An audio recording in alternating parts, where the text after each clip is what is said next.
je vous apporte le salut fraternel des territoriaux de Saint-Brieuc. Saint-Brieuc en Bretagne, à gauche sur la carte, là où certains disent que les salariés sont illettrés, là où d'aucuns disent que les syndiqués force ouvrière sont grognons. Ah, il y a des petits mots qui marquent. Et si l'on ne dirige pas un pays, voire même un syndicat avec des petits mots, ceux-ci trahissent, si ce n'est l'idéologie, au moins le mépris dans lequel on tient le bas peuple, salariés producteurs de la richesse des uns et maintenus dans un état de dépendance et de subordination. Oui, le vent souffle souvent fort par là-bas.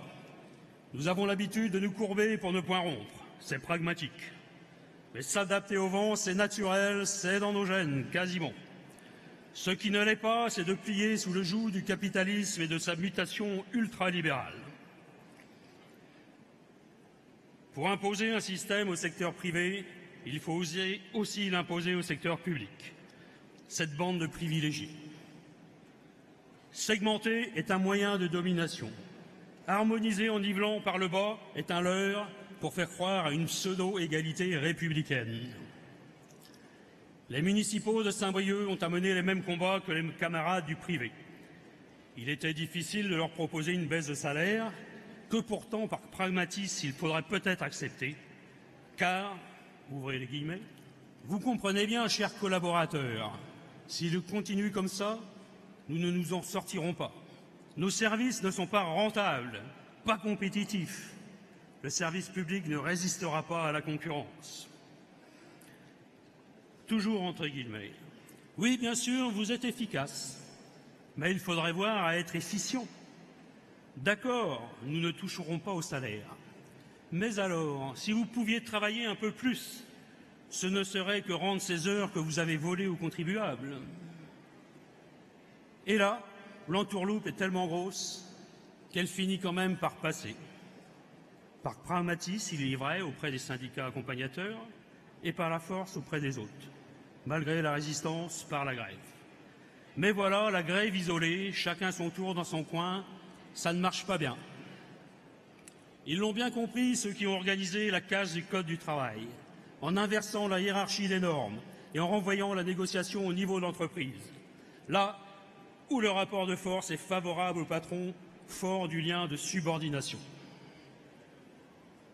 Et que dire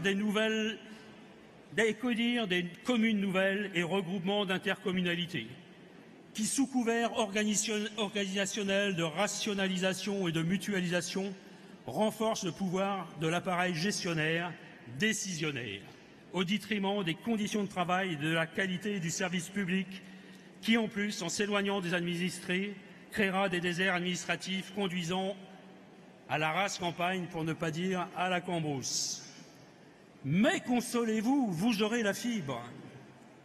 C'est dommage, nous en avions une de fibre, celle du service public de qualité, du service public de proximité, du service public rendu à tous, quelles que soient ses conditions de ressources.